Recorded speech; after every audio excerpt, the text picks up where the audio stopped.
Okay.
Welcome, everyone.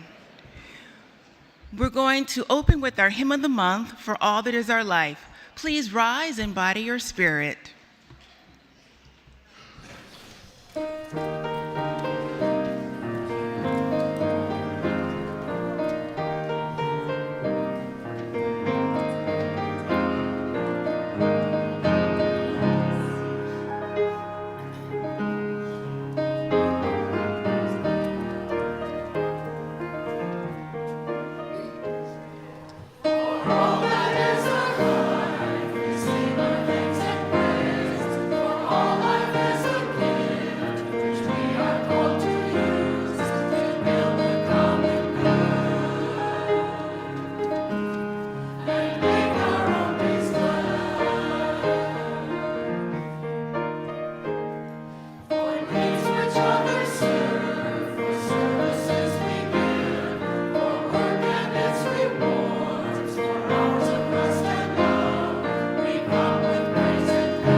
Just as you are, with all that you love and all that has brought you to this space.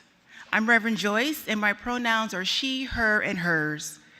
Our worship team is Reverend Brett, my co-minister, Tim, our music director, Lindsay, our director of religious education, our talented unicantors, Autumn, our office manager, is on the tech deck, and Betsy Urbick is our worship associate this morning. As always, do join us for coffee hour after the service. It is the 5th Sunday of the month, and we are all providing hospitality. If you are online, do like, comment, and share this worship service. If today is your first day worshiping with us, we are truly glad that you are here. Let us know who you are so that we can be in touch.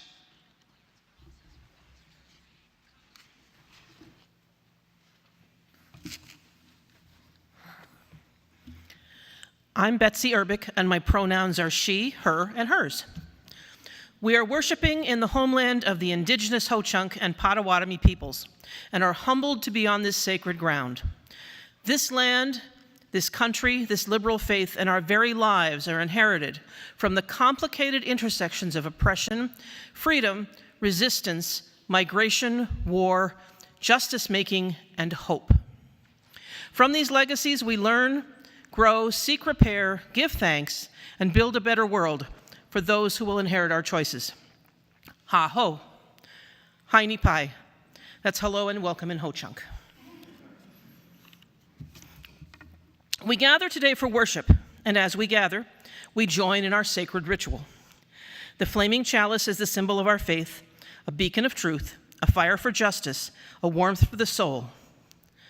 Clara, who is going to be doing our chalice lighting. Yay, Clara. She is excited about school ending. Yeah. This summer, she is going to Spain. As she lights our chalice, let us speak together the covenant of our church. Love is the spirit of this church, and freedom is its guide. We're all together in peace to seek truth in freedom, serve human need. This is our covenant. And now we will sing together our chalice response song.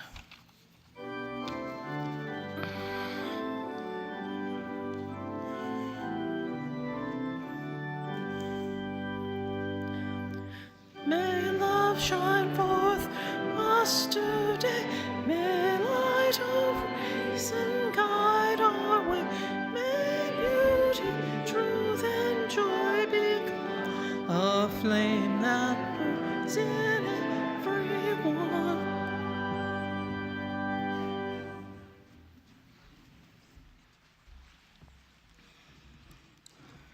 As we settle into our time together, we will share our prayers of the people, the naming of joy and sorrow, the holding in heart of those we love. We hold in our hearts all those recovering from illnesses and experiencing maladies of body or soul. May mercy and healing attend them. I am glad to see Kay here today. I hear she was here last week and I wasn't, so good morning, Kay. I invite you in this space to name those aloud or in silence who you are holding in your heart.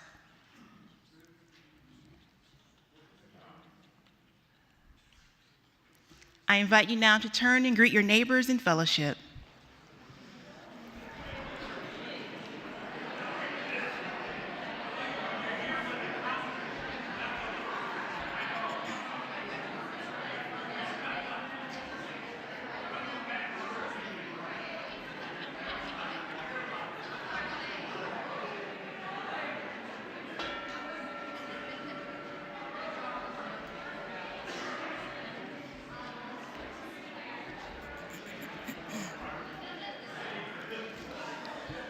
On this final Sunday of March, we gather again, bringing our whole lives with us. In the Christian tradition, today marks Palm Sunday, the beginning of Holy Week. This week, many Jewish communities begin Passover, a season of story and remembrance, and a retelling of the long hope that people can move from what binds them into freedom. These sacred days remind us that across many paths, people are gathering to practice courage and to stay close to what matters. And we bring our commitments too. We come to keep love at the center, love that looks like patience, repair, and hospitality. We come to practice the faith that makes room for difference, for questions, for many ways of naming what is holy. And we remember that diversity is not a problem to solve, it is part of the gift. May the Spirit already among us deepen in this hour, in song, in silence, and in the way we welcome one another. Come, let us worship together.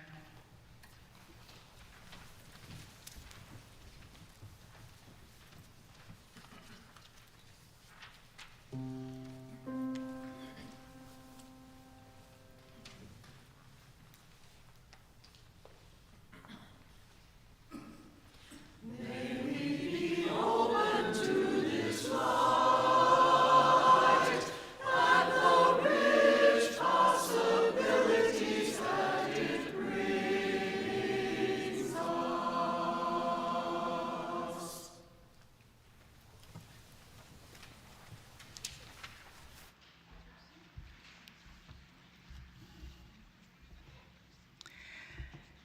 Today with our youth, we have Liz, who's with our K and under group.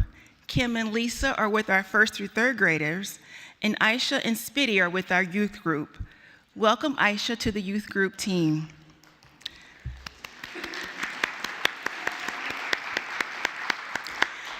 Quick reminder that next week is our Easter egg hunt. Bring your basket or bag and an adult to help. All right. Our story for this morning is 10 Beautiful Things. Lily ran her fingers across the Iowa map. An X marked Graham's house on an empty patch of land, Lily's new home. Graham's tires hummed against the pavement. Lily felt the vibration in the hollow of her chest.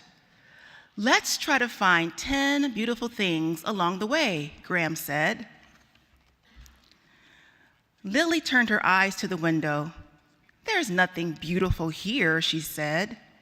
She struggled to fold the map so it nestled into itself just right. You'd be surprised, Graham said. And sure enough, at that very moment, the sun broke over the long horizon. Lily gasped. There's number 1, she cried. Right you are, Lily, said Graham. Fence post rushed by. Graham flipped on the radio, trying to fill the silence. Lily felt the complaint starting in her belly again, coming up to her throat and nearly out of her mouth. But then Graham shouted, Number 2! A wind farm had sprouted in the field beside the freeway. Spinning windmill blades gleamed in the morning sun. Lily concentrated on the game and found number 3 real fast, a red-winged blackbird perched on a swaying stalk of last year's corn. It was dark and bright all at once, its beak wide open in a song that they couldn't hear. Later, Graham signaled and turned the car onto a smaller road. 2 more highways to go, she said. Lily popped a handful of crackers into her mouth, but food didn't fill up her hollow places. Graham cracked her window, and in rushed air and sound and cold. They crossed a bridge, and Graham chose number 4, the gurgling sound of a melting creek. Lily dozed off. She woke up when Graham tapped her knee and pointed out at a falling apart barn. That's not pretty, Lily said. That can't count. We're not looking for pretty. We want beautiful, Graham said. So it stood, halfway to 10. At a rest area, Lily bounced out of the car while Graham stretched her creaky body. Lily picked number 6. The smell of mud, she said, inhaling. Graham shut her eyes and nodded slowly. It's earthy and rich, she said. I'd never really noticed. Lily breathed in the mud smell and focused on just that. It poured itself into some of the empty spaces inside her. Back on the road again, the car seemed smaller. The humming in Lily had stopped, but her legs wanted to sprawl, and her stomach was getting queasy. We're on a roll now, Graham said. She was right about that. 7 and 8 were easy. A cloud shaped like a swan, and a little brown calf that trotted along the fence.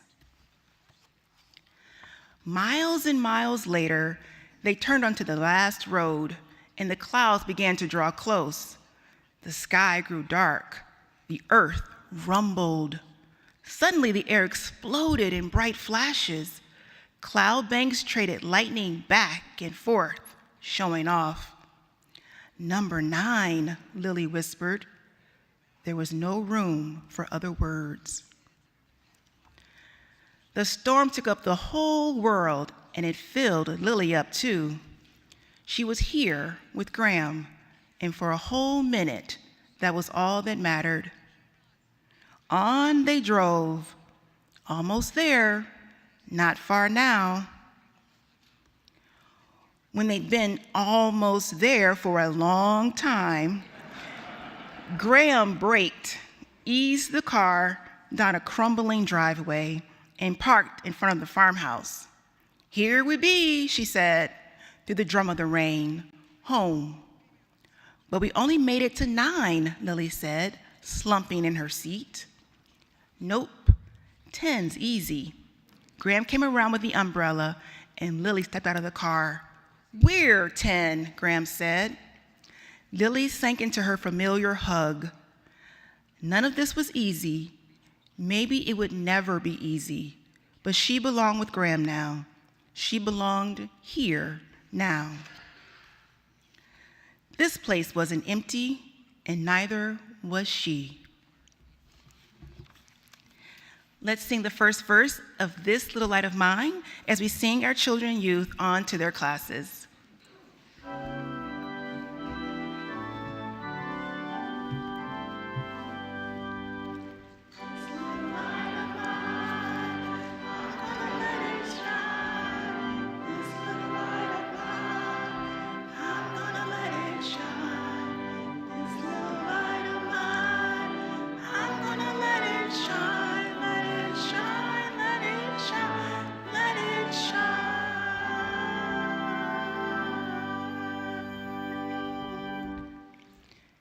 Before I share the announcements, I want to say that last Sunday, the church nerd that I am, I was off church here and I went to 2 churches to visit. And they're beautiful places, but there were no children. And I was really, really sad. So we are blessed to have children and families among us. So I just think it's really important to say that. So I hope that you're subscribed to the Kairos, our weekly newsletter. Please be sure to read it for announcements about upcoming events and activities. Here are some things we'd like to point out. Today, we'll have a presentation by our Building Emergency and Safety Plan team on fire extinguishers. We are meeting here in the sanctuary 15 minutes after the end of service. We hope you all will join us. Tomorrow, we are hosting the Women's Interfaith Potluck in Deal Hall. All women-identified individuals are welcome. We will hear from the Eliminate Racism 815 All Faiths team. Please bring a dish to pass. We hope you sign up for our annual Passover Seder Potluck, happening on Tuesday, April 7th at 6 p.m. See Teresa Wilmot to sign up. I would now like to invite a member of the nominating panel to please come forward with an important announcement. Good morning, everyone. My name is Renee Mealy, and I'm part of the nominating panel. As we near the conclusion of our nominating process for the Settled Ministry Search Committee, I want to remind everyone that we will be closing our solicitation of nominees on April 5th. If you have not yet been contacted, please reach out to me or to another member of the nominating panel, which is Spitty, Katie, Matt, or Rich. So we can be sure your household has been included. And if your household received a call but still needs to respond with your 3 nominees, we kindly ask that you do so within the coming week.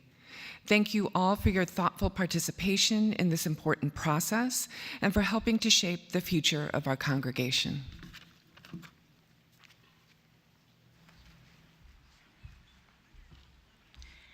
Each month, we'll be highlighting the activities of one of our Faith in Action teams. For March, that is our Eco Justice team, and so I want to invite Rich to come forward to tell you about what they are doing. Hi, I'm Rich McKnight, and my pronouns are he, him, and they. Here is the framework. Oh, sorry, wrong part. The Eco Justice Committee normally meets on the first Sunday of every week, which would be Easter coming up, and so to avoid the stepping on the bunny, we're meeting today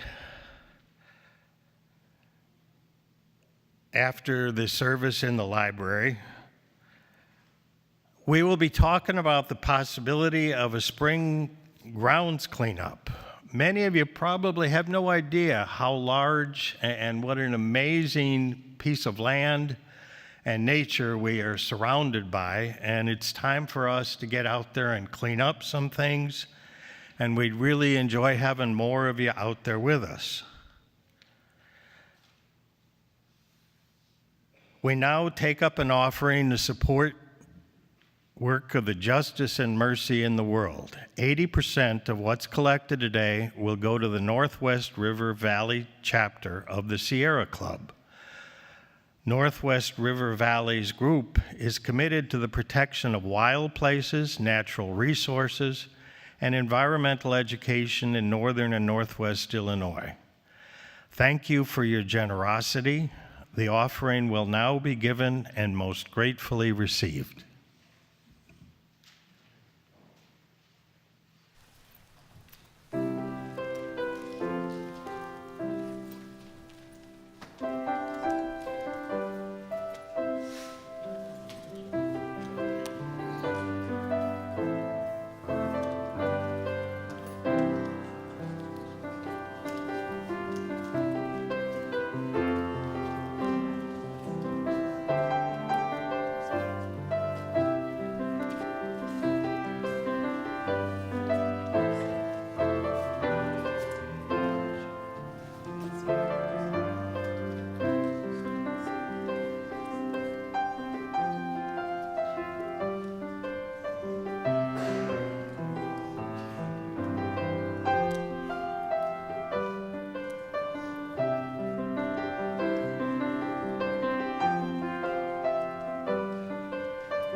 Please join me now in a time of meditation and prayer. I will share with you the words from The Lives We Actually Have by Kate Bowler and Jessica Ritchie. Take a deep breath. Spirit of life, my life has too many things: awful, lovely, full, shockingly incomplete. Will you help me learn to live with a greater capacity for this?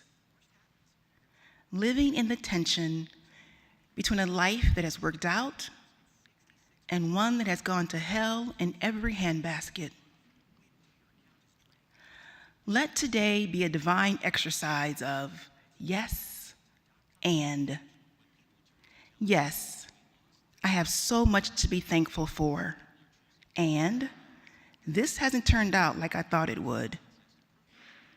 Yes, I feel moments of joy, and I have lost more than I could live without. Yes, I want to make the most of today, and My body keeps breaking. Yes, I am hopeful, and this is daunting. Yes, I am trying to be brave, and I feel so afraid. So bless me, trying to live in between these two words, yes and. May I understand this is where the real work of life is found, where it takes courage to live, where grief can strip me to the studs, and love can remake me once again. When my heart can be both broken and keep on beating. Never sorry to have broken at all. Yes, and. Make me capable of great joy, great love, great risk, even fear.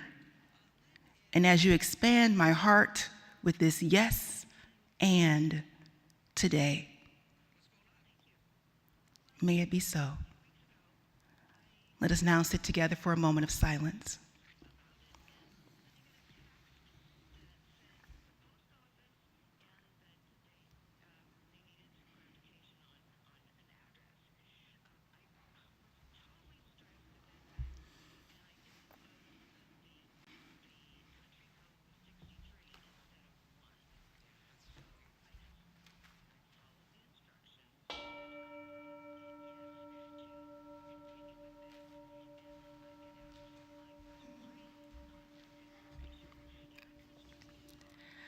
I now invite Bob Spellman to come forward with a generosity team message.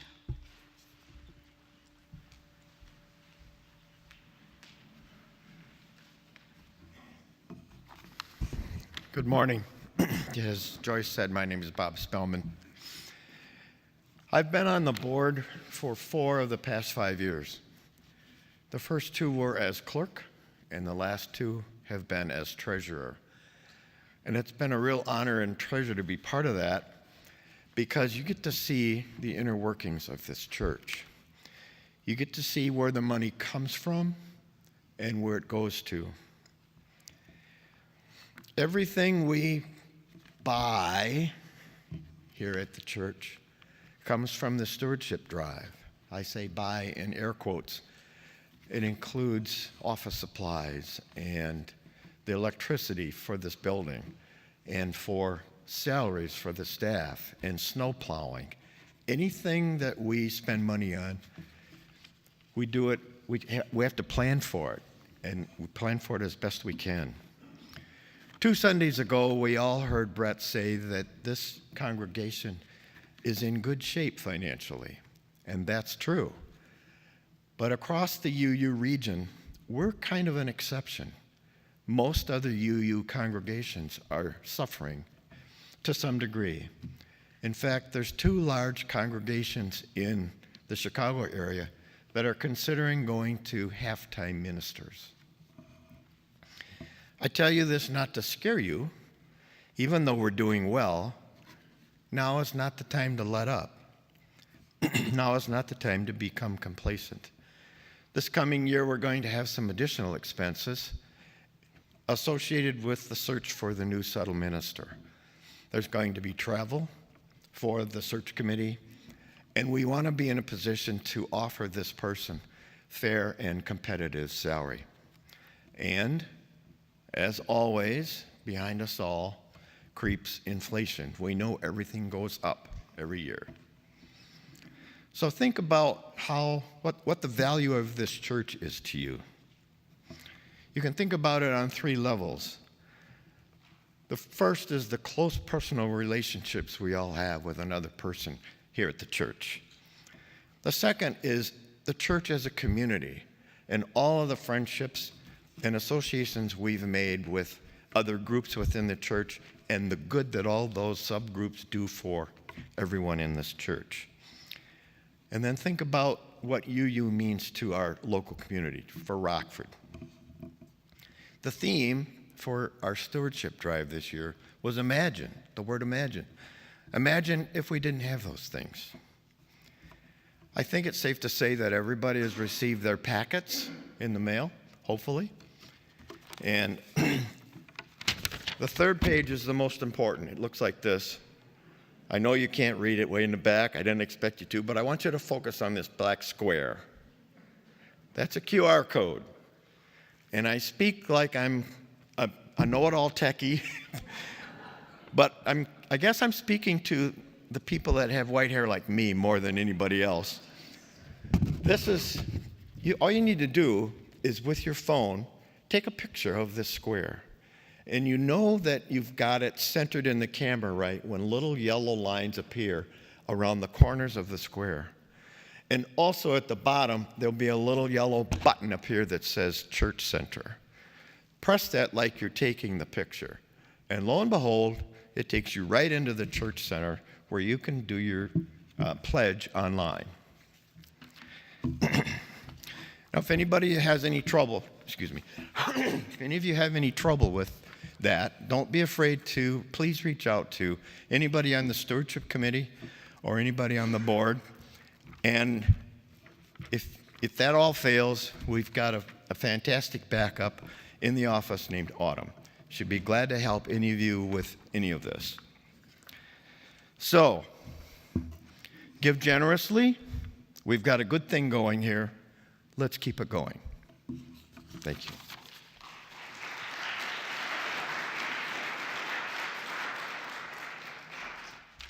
And there are also paper copies outside the door. So if all else fails, there's paper.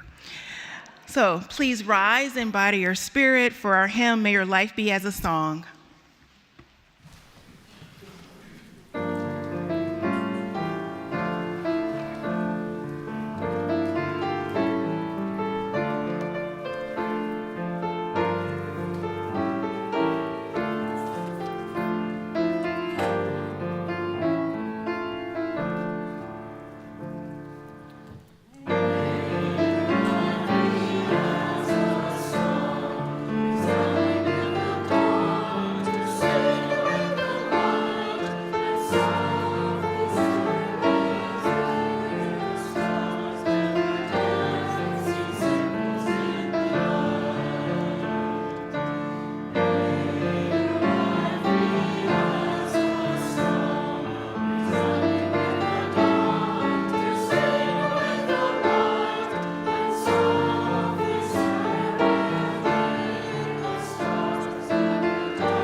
Our first reading is entitled, A Life of Depth in an Age of Distraction by G.W. Bertolotti. This was in our Paying Attention packet for Soul Matters. This is why distraction feels strangely hollow. It gives you plenty of stimulation, but very little chosen experience. You don't decide what matters. You drift into what is loud, new, frictionless, and emotionally sticky. And drift becomes a worldview, an unconscious credo. Nothing deserves full presence. Everything can be interrupted. Every quiet moment must be filled. The deeper problem is not that you miss a few minutes, it's that you slowly lose the thread of your own life. You become someone who is always around, but rarely here. Depth is trained through return, not willpower.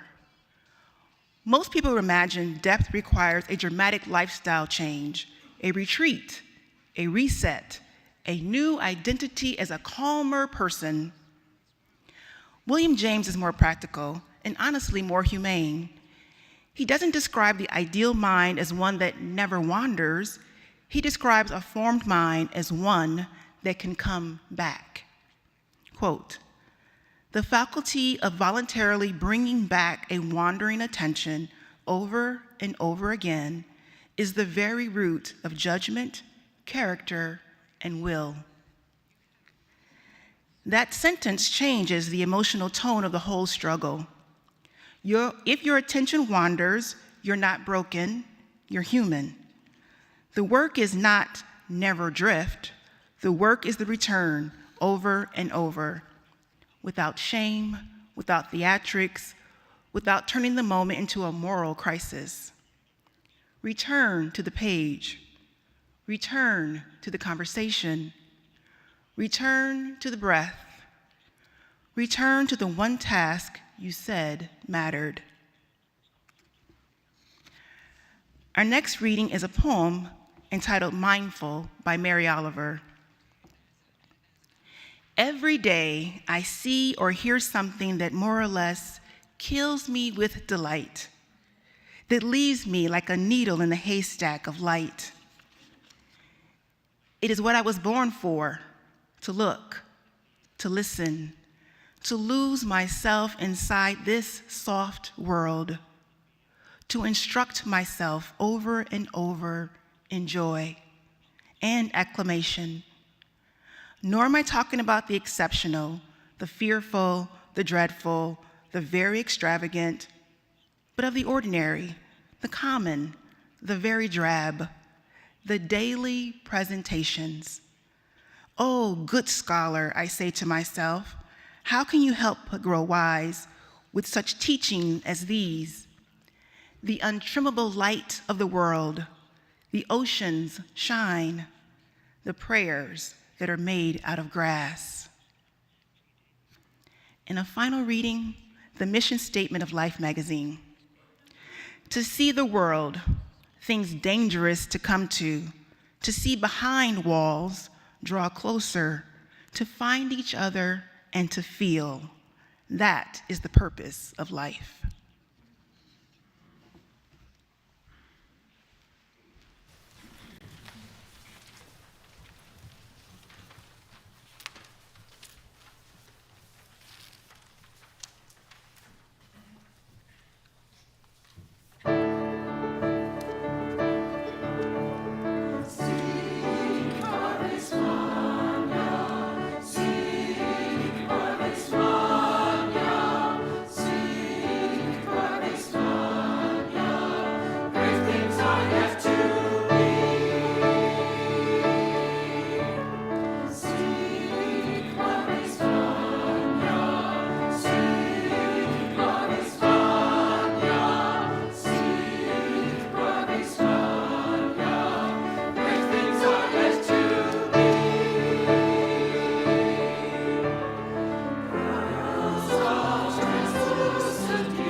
The churches I visited did not have a choir like that either.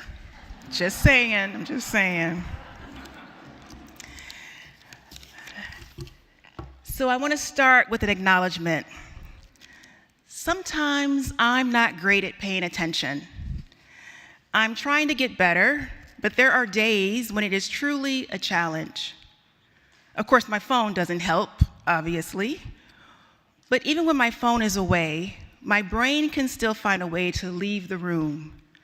I'll be doing something mundane, like making dinner at the stove, and suddenly I'm replaying something awkward I said 5 years ago. Or I'm planning my whole week, or I'm imagining a conversation that is probably never going to happen. And I don't think I'm the only one. Half the time, we're all sort of here, but also not here. Like we're living our lives and watching our lives at the same time. That's one reason I like the movie The Secret of Life of Walter Mitty. Now, this movie was in 2013, so there will be spoiler alerts. Okay, you had 10 years or plus to see the movie. So Walter is quiet. He's kind of awkward. People often overlook him. He works at Life magazine, which is ironic because he's surrounded by these huge photos of other people's dramatic moments while he's living a very normal life. And in his head, normal starts to feel like it doesn't count.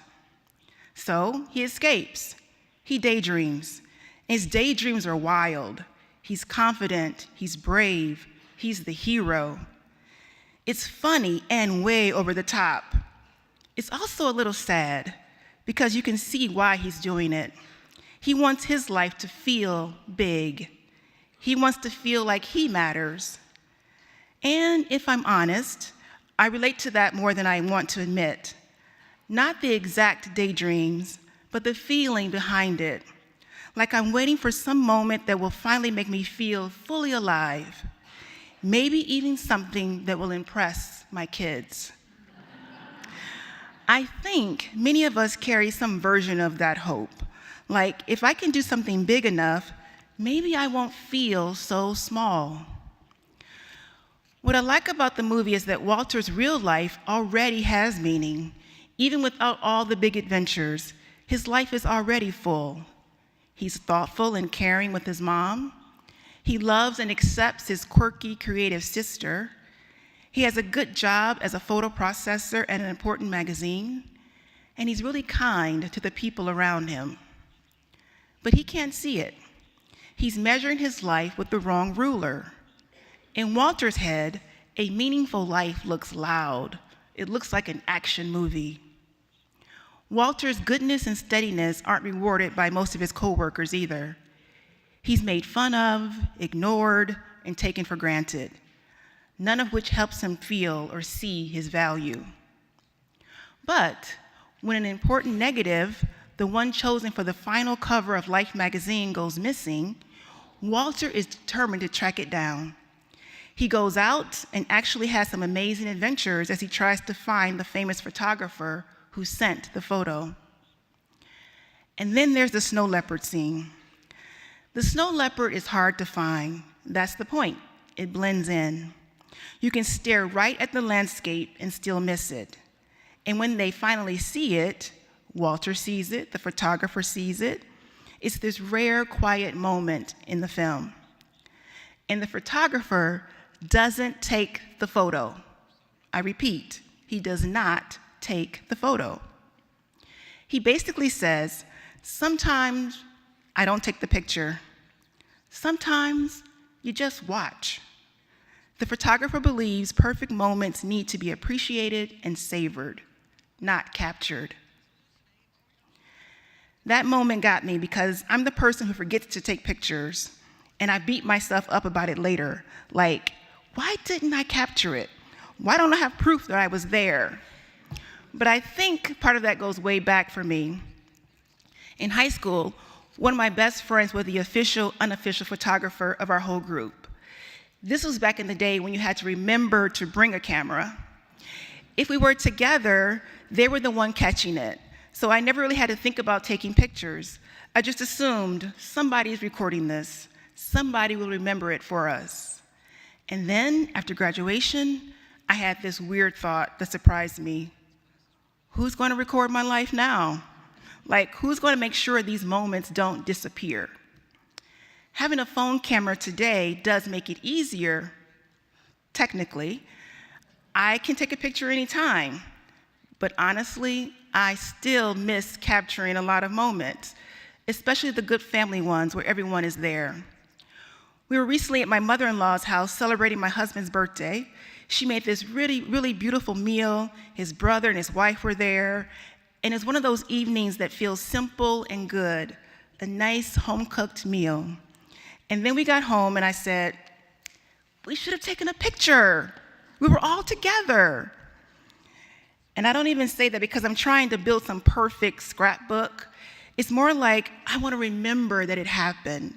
I want something I can hold on to later. So when the photographer in Walter Mitty doesn't take the shot, I feel two things at once. Part of me thinks, no, take the picture. And another part of me thinks, maybe the point is that he's actually there. Maybe he's letting the moment be a moment. And I think that's what I'm learning. It's good to capture things sometimes, but it's also good to be present enough that you don't spend the whole time worrying about recording every moment. So that raises a question I've been carrying around. What are we missing because we're always rushing or recording or thinking about the next thing? Because I think part of the problem is that we are trained to believe that what matters is the impressive stuff, the big stuff, the story you can tell later. And meanwhile, the actual day we're living, regular, repetitive, sometimes drab, is the day we've been given. Mary Oliver has this line where she talks about the things that more or less kill her with delight. And she says her calling is to look and listen and lose herself inside this soft world. And then she says, it's the ordinary things, the common things, the daily presentations. The phrase daily presentations makes it sound so plain, like, here is your day. Here is what is in front of you. Here is what you've been given. Are you willing to be present or not? And since we're Unitarian Universalists, I want to name something I actually love about how we do worship. We don't all come in agreeing in the same theology, and we don't pretend that we do. We bring different backgrounds, different doubts, different vocabularies. So instead of one authority telling us what to think, we often start with readings from diverse sources, poems, essays, prayers, wisdom from different places, and we let them sit with us. And that, for me, is one of the gifts of being in this community. We practice listening to diverse voices and perspectives. But I also think there's a temptation hidden inside that. Sometimes we can treat readings like content, like something we consume, something we judge, and then we move on. We think, that was beautifully said, or I don't get it. And that is exactly the posture that I'm trying to interrupt in myself. Because a reading, especially a poem, isn't always trying to give us information or something that needs to be evaluated. It's trying to give us an experience. It's trying to ask us to slow down enough that we actually notice our own life again. When we heard Mary Oliver earlier, I don't want that to be a nice poem we got through before the sermon started. I want it to be an invitation, like she's standing there saying, pay attention, your life is here. And we also heard the excerpt from J.W. Bertolotti about distraction and depth. Again, I don't want to just agree with it in theory. I want to ask, what would it look like to actually try it on a random Wednesday? Because it's the trying that matters. I don't think most of us are trying to waste our time or our lives. I think we're trying to fully experience life, but we're also tired. We're juggling so many things. We're worried about the people we love. We're trying to do a decent job. We're trying to stay informed. We're trying to be good people. And some weeks is just a lot. Can I get an amen? So when we drift, it's not usually because we're bad people, it's because we're overloaded. Maybe we're lonely or stressed or avoiding something hard, or sometimes we're just used to filling every quiet space with noise.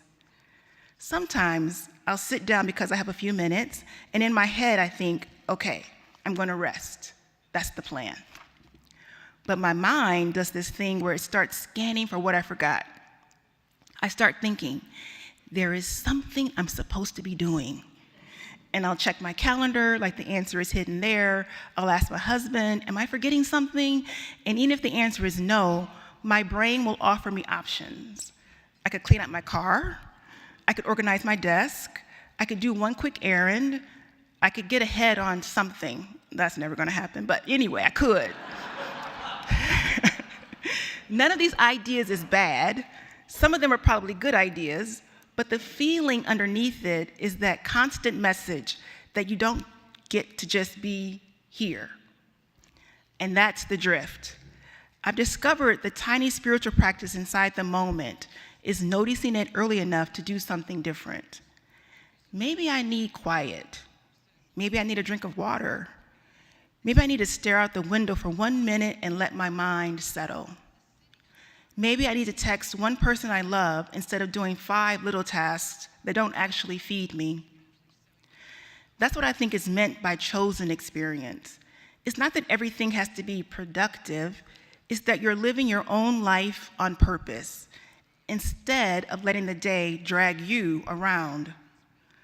Sometimes the most spiritual thing I do is put my phone in another room. That's it. That's my big wisdom for the ages. I move the distraction away from my face and I try to be where my feet are. Because I think depth is built out of tiny choices, like looking up, listening, and staying with what's right in front of you. And if we start there, small, plain, right in front of us, then it makes sense to say, seek parvis magna, greatness from small beginnings, the message in our anthem. I'm not going to pretend to be an expert in Latin, although I did take Latin for 4 years in high school. Any other Latin takers out there? I know, yep. I think the idea is clear. Meaningful life doesn't always start with big dramatic changes. A lot of it starts with attention, with one moment, with choosing to pay attention. In the Bertolotti reading, it helped me name what distraction feels like. He says distraction can give you a lot of stimulation, but not much chosen experience. And that's exactly it. You can spend a whole evening being busy and still feel like you didn't live any of it, like it happened to you. Distraction is easy because it doesn't ask much of us, but it also makes us drift. And drift is hard to notice. It's just you slowly stop choosing what matters. And I don't think the goal is never get distracted. If that's the goal, I'm out. I think the goal is getting better at coming back. In the quote in the reading by William James, the faculty of voluntarily bringing back a wandering attention over and over again is the very root of judgment, character, and will. So the work isn't never wander, it's noticing when you're wandering and coming back again and again. And you don't have to beat yourself up on the way back. I've heard it said that the superpower of the 21st century is managing your attention. Has anyone else heard that? Well, folks are always grabbing for our attention, trying to buy something, trying to convince us of something, trying to scam us. And so it's really important that we manage our own attention. And if that's true, then coming back without shame might be one of the kindest things we can learn to do. And I think attention isn't only about noticing, it's also about choosing to step in. So I want to step back into Walter Mitty's story. After he and the photographer witness the snow leopard, they see a group playing soccer. Walter and the photographer join the group. They step into the game and have fun running around the field with a group of strangers. Walter is definitely out of his routine. He's in a place he didn't expect to be, and he chooses to act in real time with what's in front of him. The adventure Walter experiences this time is real. He is willing to step toward what matters, living life fully in the moment. So here are 2 mindful practices to try this week, and I'm working on these too. First, try the 2-second return. Once or twice a day, when you notice you've drifted, come back on purpose. Practice the discipline of returning when your mind wanders during a conversation or while you're doing a task. Simply remind yourself to return to the moment. If it helps, you can say to yourself, I'm here. Let's practice. I'm here. That's it. Next, give someone 2 minutes of real attention. Pick one person and give them 2 minutes where you are fully there. Put down whatever you are doing and give them the gift of your attention. Because attention is one of the simplest ways we can love people. So before we sing our closing hymn, I want to leave you with something simple. If your mind wanders this week, you're not doing faith wrong, you're human. The invitation is to notice it and come back, one small moment at a time. In the days ahead, choose what you will give your attention to. There is adventure enough in being you in the moment. So as we sing When the Spirit Says Do, let's ask for the grace to be here, eyes open enough to say and see the yes and of life. Please rise and bow to your spirit.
Some extra words that you didn't have up there. That's what but I stopped. Alice Walker writes, I think it pisses God off if you walk by the color purple in the field somewhere and don't notice. May we notice the ordinary miracles hidden in plain sight and let that attention strengthen us. May it lead us to kinder words, braver choices, and deeper care. Go in peace. And now Bob will extinguish our chalice, but not the light of truth, the warmth of community, or the fire of commitment. These we carry with us until we are together again. While he does that, I invite you to join hands for our closing blessing. If touch is uncomfortable or private for you, please just keep your hands where they are, trusting that others respect your choice. Now, let us sing our closing blessing.